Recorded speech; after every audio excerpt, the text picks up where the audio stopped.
자, 이번에는 자동차 기관에 있어서 각종 센서에 대해서 한번 살펴보겠습니다. 가장 먼저 공기유량 센서, 즉 에어프로 센서입니다. 흡기 공기량을 검출해서 신호를 보내면 기본 연료 분사량을 결정짓는 센서가 바로 공기유량 센서입니다. 이 그래프를 한번 보실까요?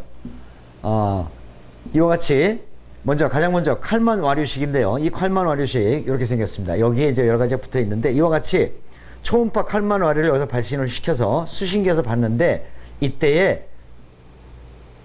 여기 지금 와류 발생 기둥이 있다 보니까 들어가는 공기가 계속 소용돌이를 쳐요. 이것이 세게 들어가면 세게 들어갈수록 와류가 더 많이 심하죠. 이때 수신기에서 받는 펄스의 폭이 어느 정도인가, 그걸 인해서 공기량을 계측하는 겁니다. 두 번째는 이게 바로 배인식입니다. 이렇게 문을 열고 들어가요. 공기가 스프링이 굉장히 약해요. 그래서 바람이 조금이라도 싹 들어가면 얘가 움직여요. 플랫이. 그래서 이때 움직일 때 여기 저항계를 둬가지고 이 저항값을 가지고 현재 공기량이 어느 정도 들어오고 있구나, 이렇게 보는 거고, 그 다음에 이게 바로 열선식입니다. 이렇게 생겼고요. 이 가운데에다가 열선을 집어넣어서 가열을 시켜. 이때 가열시킨 상태 내에서 공기가 들어가면서 식혀지는 온도가 내려가는 온도 차이에 의한 전압 값을 가지고 검수하는 방식이고, 그 다음에 이게 바로 맵 센서 방식입니다. 굉장히 간단하죠. 그래서 실린더 입구, 공기 입구 쪽에다가 부착을 시켜 넣어 가지고 공기 입구에다 부착시켜서 들어오는 공기량을 피어지 저항을 이용해서 그 값을 가지고 공기량을 검출하는 방식이 바로 맵 센서 방식이라는 거, 이런 차이가 있다는 거 여러분들이 알고 계시기 바랍니다. 자, 그 다음에 우리 흡기 온도 센서입니다. ATS. 흡입되는 공기의 온도를 입력시키면 흡입 온도에 따라서 연료 분사량을 보정하죠. 그래서 계속 끊임없이 계산하는 거예요.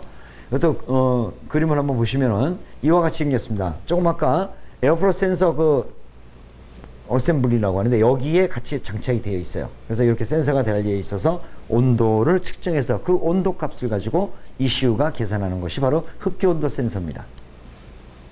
그 다음에 이 수온 센서는 냉각수 온도를 측정하는 겁니다. 냉각수 온도를 검출해서 ECU가 또 보정을 하는 거예요. 냉각수 통로에 설치돼서 냉각수 온도를 검출한 다음에 아날로그 전압으로 컴퓨터에 입력시킵니다. 엔진의 냉각수 온도에 따라서 공전 속도를 적절하게 유지시켜주는 신호를 이용한다. 냉각되어 있을 때는 ISC 서버 아까 보셨죠? 그걸 이용해서 RPM을 조금 더 빨리 한다든가 이렇게 해서 워밍업을 충분히 시켜서 그 다음에 적정 온도가 되면 냉각수 온도가 적정 온도, 즉 65도씨에서 85도 사이가 되면은 또 IS 서버를 조금 감소를 시켜서 스로틀 밸브를 좀 닫아줘서 다시 한번 공회전 속도를 정확하게 유지시켜주는, 그렇게 액추에이터, 즉 입력 신호를 받아서 출력 요소에다가 제어를 할 수 있는 컴퓨터의 역할인 것이죠. 그때 냉각수 온도를 검출하는 게 바로 수온 센서입니다. 냉각수 온도에 따라서 연료 분사량을 보정하는 신호로 이용된다. 냉각수 온도에 따라 점화 시기도 조절합니다. 그 다음에 온도가 상승되면 저항값이 감소하는 부특성 서미스터를 이용한 센서입니다. 수온 센서는 이렇게 생겼습니다. 이렇게 생겨서 냉각수 통로에 아예 박혀 있죠, 블록에. 그래서 이렇게 내부 구조는 이렇고 이와 같은 배선을 가지고 ECU가 검출을 한다. 그것만 알고 계시기 바랍니다. 자, 스로틀 포지션 센서 TPS입니다. 스로틀 밸브 축이 회전을 하면 출력 전압이 변하는데 기관 회전 상태를 판정하고 그 다음에 감속 및 가속 상태에 따른 연료 분사량을 결정짓는데 바로 이렇게 TPS가 필요한 것이죠. 내부를 보시게 되면 이와 같습니다. 스로틀 바디에 스로틀 밸브가 있고 여기 TPS가 이렇게 장착되어 있어요. 이렇게 생겨서 단면을 보게 되면 밸브 열림 따라서 이렇게 저항의 값이 변화되겠죠. 그 값을 가지고 이렇게 변화시켜서 ECU가 밸브의 궤도량을 검출하는 것입니다. 그래서 TPS의 역할이 이렇다는 거 알고 계시기 바랍니다. 자, 이번에는 공회전 위치수입니다. 기관의 공회전 상태를 검출하는데 아까 ISC 서버 밑에 이렇게 있습니다. 이 스위치가 여기 있는 거예요. 이게 스위치인데 악셀을 밟아가지고 밸브가 스로틀 밸브 조금 움직이면 올라가면 이걸 딱 누르죠. 그럼 여기가 신호가 변화가 되겠죠. 온오프를 가능하게 만들어요. 그래서 이게 바로 공회전 스위치다. 그래서 운전자가 현재 밟았다 안 밟았다 이걸 알 수 있고 안 밟은 상태에서 ISC 서버가 또는 각종 부하에 따라서 ECU가 제어를 해가지고 엔진을 정상적으로 움직이게끔 할 수 있는 그런 내용입니다. 기관의 공전 상태를 검출하는 게 바로 아이들 스위치가 있다. 이거 알고 계시기 바랍니다. 자, 그 다음에는 이제 TDC 센서입니다. 상사점. 4실린더 엔진은 1번 실린더 상사점을 검출하고 6번 실린더 엔진은 1, 3, 5번 실린더의 상사점을 검출해서 디지털 신호로 바꿔서 컴퓨터에 입력을 시킵니다. 이거 알고 계시기 바랍니다. 연료 분사 순서를 결정하기 위한 신호로 이용합니다. 자, 분사 순서가 뭐예요? 그것 폭발 순서죠. 4기통에 1342, 6기통 153624 이렇게 어느 실린더가 현재 어느 위치에 있는지를 알아야만이 컴퓨터가 점화 플러그에다가 전기를 공급할 수 있도록 해가지고 폭발을 일으켜야 될 거 아니겠어요, 그죠? 그래서 연료 분사 순서를 결정하기 위한 신호로 사용하는 것이 바로 TDC 센서다. 여기에 사용되는 것은 이제 발광 다이오드, 그 다음에 포토 다이오드, 그 발광 다이오드와 포토 다이오드 사이에 원판이 지나다녀요, 돌아가요. 그때 구멍이 뻥 뚫리면, 뚫린 사이로 빛이 나가면 포토 다이오드가 빛을 발산해서 그때 신호가 현재 크랭크 축이 어느 위치에 왔습니다. 그 크랭크 축의 위치에 따라서 거기서 동력을 받아서 배전기에다 보통 많이 설치하는데 이 배전기 안에 이렇게 있어요. 그 그림을 한번 잠깐 볼까요? 이 크랭크각 센서하고 같이 볼게요. 크랭크각 설명하고 크랭크 크랭크각 센서는 CAS라고 합니다. 크랭크 앵글 센서. 크랭크 축의 회전 수를 검출합니다. 이제 몇 바퀴 도느냐 이걸 검출하는 거야. 컴퓨터에 입력시키고 RPM 검출하는 거겠죠. 연료 분사 시기와 점화 시기를 결정하기 위한 신호로 사용되고요. 크랭크각 센서는 크랭크 축 분리 또는 배전기에 설치되어 있습니다.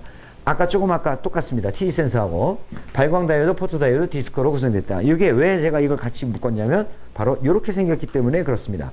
원판 안에 여기 발광 다이오드 2개, 포토 다이오드 2개 있습니다. 이쪽 거는 보시면은 4개가 뚫려져 있죠. 4개. 4기통인 경우에 4개 뚫려져 밖에 있는 것이 바로 크랭크각 센서고요. 가운데 하나만 뚫려져 있는 게 있어요. 이게 바로 캠 앵글 센서입니다.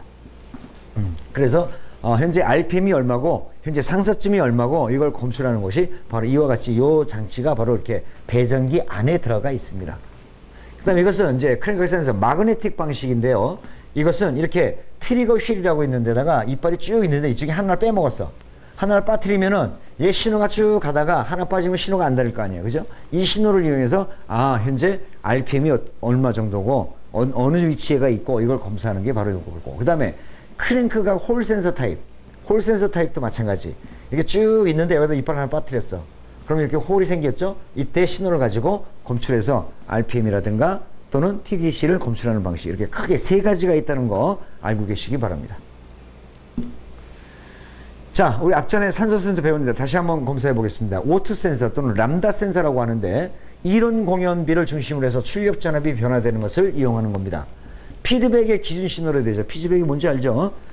가스가 얼마큼 나왔니? 그럼 내가 다시 연료를 얼마큼 보정할게. 이랬더니 어떠냐? 다시 한번 보정할게. 이게 피드백입니다. 배기가스 속에 포함되어 있는 산소량을 감지하고 혼합기의 상태를 이론 공연비에 가깝도록, 이론 공연이 얼마? 14.7대 1이라고 했죠. 거기에 맞추기 위해 필요하다. 혼합비가 희박할 때는 0.1V, 농후할 때는 0.9V, 가장 정확할 때가 0.45V라고 그랬죠. 그 정도의 기전력을 발생합니다. 혼합비 상태를 감지하면 삼원 촉매에서 일산화탄소, 탄화수소, 질소산화물 정화 능력을 증대시킬 수가 있고요. 냉간 시동할 때 별도로 가열하거나 가열 장치가 필요한 것도 있어요. 자, 산소 센서는 약 450도씨 정도의 온도가 올라갔을 때 가장 정확한 값이 나온다고 했죠. 근데 겨울철 냉각되어 있는 상태에 시동을 부르릉 걸었어. 그럼 아직 냉각되어 있잖아요. 그 상태에서 산소 센서의 정확한 값이 나올 수 있을까요? 없죠. 이럴 때를 대비해서 이 얘기가 그 얘기입니다. 산소 센서에다가 직접 전기를 공급을 해갖고 그 적정 온도를 만들어버려. 기관은 냉각되어 있다 하더라도 적정 온도를 만들어가지고 정확한 배기가스의 산소 농도를 검출해서 ECU가 인젝터의 분사량을 결정짓는데 가급적이면 최대한 빨리. 그래서 웜업 되는 상태에서조차도 배기가스의 유해 성분을 줄이고자 하는 게 그 목적이에요. 이런 것도 있어요. 그 다음에 삼원 촉매의 정화율은 람다 1부근일 때가 가장 좋다. 참고로 알고 계시기 바랍니다. 자, 산소 센서 우리 종류 배웠었죠? 질코니아 센서가 있었고 티타니아 센서가 있었다는 거, 이것도 앞전에 배우셨으니까 한번 넘어가 보도록 하겠습니다. 자, 이제 산소 센서 주의사항 다시 한번 보겠습니다. 전압 측정할 때 오실로스코프라든가 디지털 테스터기 갖고 점사를 했지 아날로그 테스터기로서는 하지 말라고 그랬습니다. 그 다음에 무연 휘발유를 사용하는 것이 바로 산소 센서가 있기 때문에 무연 휘발유, 당연히 무연 휘발유를 사용해야 되는 것이고, 출력 전압을 쇼트 시키지 말고 단락시키지 마라 이거야. 우리가 단락이 뭔지 알죠? 우리 흔히 얘기하는 우리가 일반 가정에서 얘기하는 합선이에요. 선은 단선이 있고 접지가 있고 그 다음에 단락이 있죠. 이 단선은 선이 끊어진 거야. 접지는 선 하나가 몸체에 닿은 거고 단락은 두 개의 선이 가서 붙어버리는 거야. 이렇게 합선. 요 구별 정확하게 알고 계시면 우리 전기 시간에 가면 제가 또 재밌게 다시 한번 설명을 드리도록 하겠습니다. 그래서 단락이라는 것이 소트라는 거 알고 계시고요. 산소 센서의 내부 저항은 측정하지 말아라. 측정한다 하더라도 오실로스코프 갖고 해라 그 얘기예요. 그 다음에 혼합기가 농후하면 0.9V, 희박하면 0.1V, 정확한 건 0.45V. 그 다음에 차속 센서가 있어요. 우리가 계기판에 보면 우리가 자동차 주행할 때 야 60km로 달리니 50km로 달리니 그 키로수가 나오죠. 그 속도 배당이라는 거 있잖아요. 그거를 움직여주는 센서예요. 차속 센서. 스피드미터 케이블. 우리가 그 변속기 이건 어디서 검출하냐면은 이제 3시까지 다 배워야 이제 이게 이해가 가는데 여기 이렇게 엔진이 있어요. 엔진이 이렇게 있는데 이 엔진 뒤에 변속기가 붙어 있죠. 변속기에서 추인축 나간 다음에 종감속 장치가 있고 바퀴가 이렇게 걸려 있어. 그런데 이 속도는 밖에서 검사하는 게 아니라 이 변속기의 출력축 있죠. 변속이 다 되고 나서 돌아가는 요 축에서 검출합니다. 어떤 자동차든지 변속기의 출력축에서 검출하는 게 바로 차속 센서다라는 거 알고 계시기 바랍니다. 이 차속 센서가 계기판으로 가서 하는데 옛날에는 이 와이어를 막 돌려. 그래서 여기서 기계적으로 바늘을 막 움직여 속도가 얼마다 그러는데 요즘은 이렇게 안 하죠. 센서를 사용하는 거야. 그래서 스피드미터 케이블, 이 케이블 여기다가 센서를 하나 딱 두든가 여기다 센서를 둬서 여기서 전기로 만들어 아예 여기서부터 전기를 만들어 가지고 오든가 이런 방식이에요. 근데 1회전당 4회의 디지털 신호를 만들어서 이걸 컴퓨터에 입력시킵니다. 이 케이블이 한 바퀴 돌 때마다 4번의 펄스 신호를 이슈에다 준다 이거야. 그거 펄스가 많으면 많을수록 속도가 빠르다는 얘기죠. 그러니까 한 바퀴 돌 때 4번 들어오는 곳이 한 40개 돌았어. 10바퀴 도는 거냐. 그만큼 10배로 빨라진 거 아니야, 속도가. 그래서 그 차속이 언제 얼마다라는 걸 검출하는 게 바로 차속 센서다. 공전 속도 및 연료 분사량을 조절하기 위한 신호로도 이용됩니다. 여기서 신호가 전혀 안 들어와. 그럼 공전이라는 얘기죠. 차가 주행이 안 되는 거 아니야. 이때의 연료 분사량도 보정을 해야 될 거 아니에요. 그럴 때 우리 차속 센서의 신호도 받을 수 있다. 알고 계시기 바랍니다. 자, 그 다음에 요게 차속 센서 그림이죠. 한번 볼까요? 이런 식으로 리드 스위치를 이용해서 신호를 받는 모습이에요. 요거는 그때 예전에 그 로터가 이렇게 돌죠. 그럼 케이블이 돌잖아요. 그럼 여기서 받아서 바늘도 움직여주고 이 신호를 가지고도 ECU가 신호를 받는다는 겁니다. 자, 그 다음에 에어컨 스위치 및 릴레이가 있습니다. 에어컨을 킬 때와 안 킬 때, 부하를 많이 먹을 때 안 먹을 때 이걸 알아서 엔진의 공회전이라든가 엔진 RPM도 달라질 수 있겠죠. 그래서 에어컨 스위치를 온 신호를 컴퓨터에 입력을 시킵니다. 공전 시 에어컨 스위치를 작동시킬 때는 공전 속도를 올려줘야 될 거 아니야. 그래서 ISC 서버가 또 움직여서 RPM이 좀 더 빠르게, 그래서 부조 현상이 나타나지 않도록 해주는 겁니다. 에어컨 컴프레셔를 약 0.5초 동안 작동되지 않도록 해서 엔진의 회전을 적절히 유지시킨다. 자동 변속기 차량에서 스로틀 밸브의 열림각이 65도씨 이상 가속 중에 가속 성능을 향상시키기 위해서 에어컨 릴레이 회로를 약 0.5초 동안 차단시켜버립니다. 이렇게 차단시키는 이유들은 바로 원활하게 울컹거리지 않고 적절하게 스무스하게 가동시키기 위한 방법들입니다. 자, 노크 센서라는 게 있어요. 이게 노크죠. 노크 센서. 엔진의 이상연소로 인한 폭발. 이것이 우리가 노크라고 그랬지 않습니까? 이 노킹의 주범이 뭐야? 또 주범 중에 하나가 또 조기점화죠. 그래서 이 노킹이 일어나면 또 열이 많이 축돼. 열이 많이 축적이 되면은 다시 또 가열되기 쉬운 돌출부로 인해서 조기점화가 또 일어나. 그래서 계속 이어진다고. 그래서 이거 워낙 안 좋은 거예요. 그래서 이것을 과연 노킹이 일어나느냐 안 일어나느냐를 또 검출을 해요. 그래서 이 노킹이 일어났다 그러면은 점화 시기가 틀려졌나? 연료가 너무 많은가? 이걸 컴퓨터가 계산해가지고 다시 또 보정을 들어가요. 상당히 세밀하게 갖춰진 게 바로 엔진입니다, 여러분들. 자, 노킹 시 고주파 진동을 정기적인 신호로 변화해서 컴퓨터에 입력시킵니다. 그리고 노킹이 발생되면 점화 시기를 변화시켜서 노킹을 방지할 수 있고, 노킹이 발생되면 점화 시기를 지각시켜서 점화 시기를 늦춰버리는 거야. 예, 진각은 점화 시기를 빨리 해주는 거고요. 지각은 늦어버리는 거야. 우리가 학교 다닐 때 지각이 정해진 시간보다 늦으면 지각이라고 하잖아요. 그죠? 마찬가지로 정확한 시기에 정확한 점화가 이루어져야 되는데 점화가 빨라지는 것을 우리는 진각이라고 그래요. 그래서 정기 시간에 배우겠지만 진각장치라는 것이 있어요. 고속일 때 작동되는 원심 진각장치, 또 저속일 때 작용되는 진공진각장치.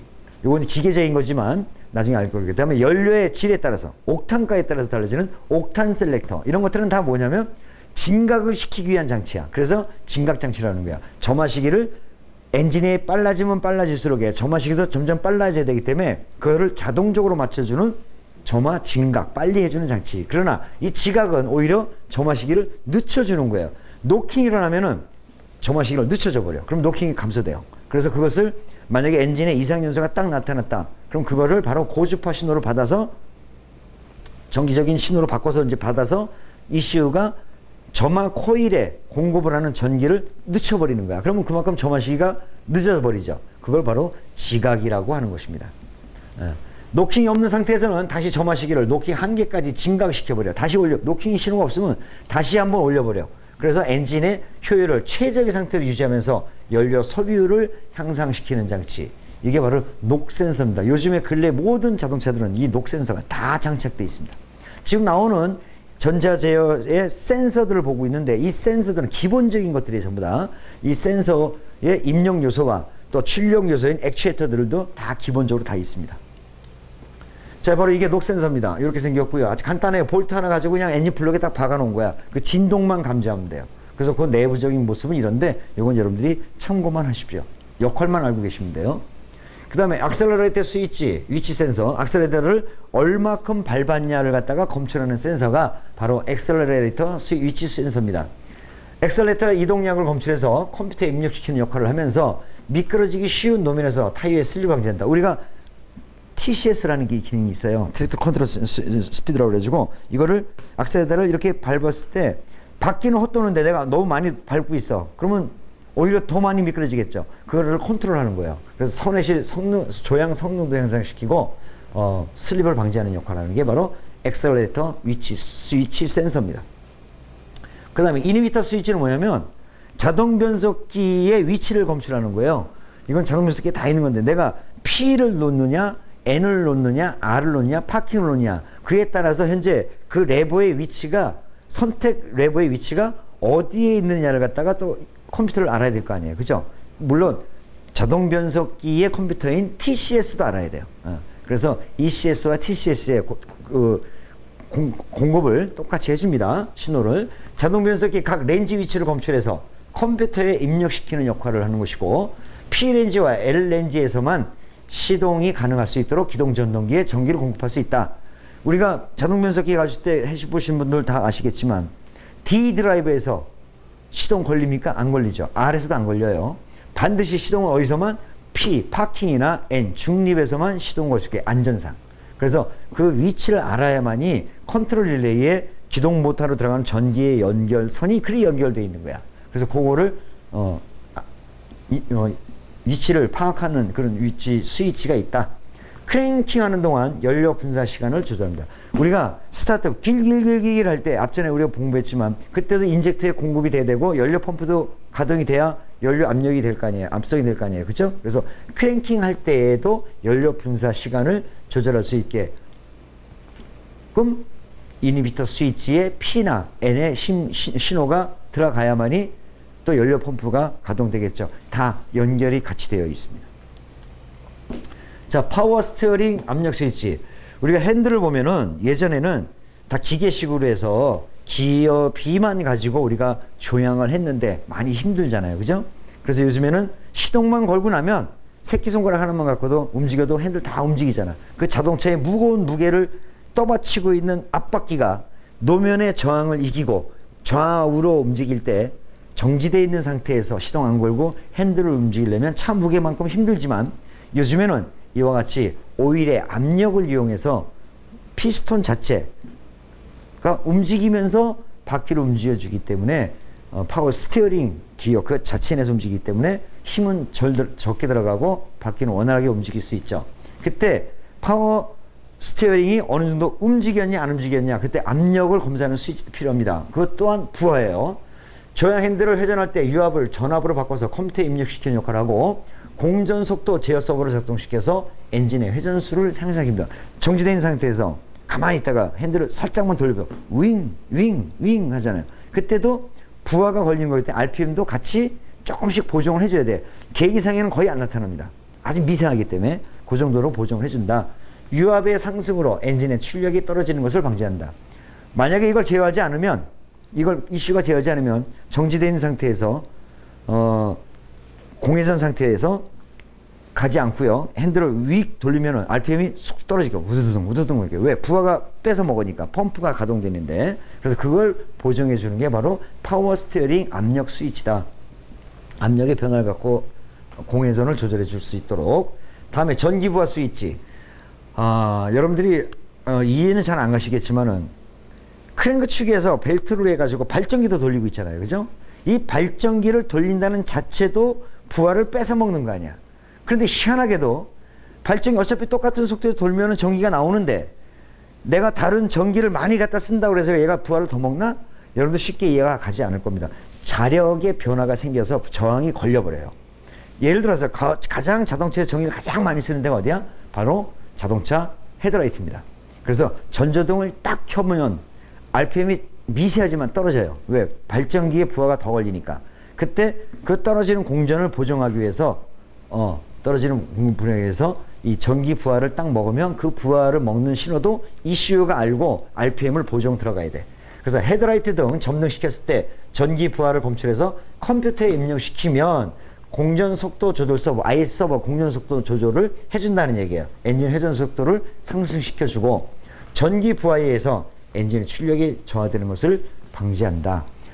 이제까지 공부를 하기 이전에는 그 정도까지야 라고 생각했고, 우리가 몰랐던 부분들이 이 자동차 전자제어 시스템을 도입함으로 인해서 운전자가 인지하지 못할 정도까지도, 미세한 부분까지도 전부 다 보정을 들어가고 끊임없이 계산을 해서 완전 연소를 이루면서 배기가스를 줄일 수 있도록 노력을 한다 이거야. 예, 그게 요즘에 근래 모든 자동차들입니다. 이 화석연료를 쓰지 않고 배기가스 안 보내려면 요즘에 한참 뜨고 있는 자동차들 있죠. 전기자동차, 수소자동차 쓰면 배기가스 안 나올 거 아니에요, 그죠? 그러나 지금까지는 화석연료가 주를 이루기 때문에 이런 것들이 여러분들이 자동차 엔지니어로서 기본적으로 알고 계셔야 됩니다. 또 우리는 시험을 봐야 되고 자격증을 취득해야 되기 때문에 자격증 시험에 나오니까 전체적으로 다 이해하기 위해서는 세부적인 것까지도 여러분들이 공부를 하셔야 됩니다. 자, 여기까지 하고 다음 시간에 또 이어서 나가도록 하겠습니다.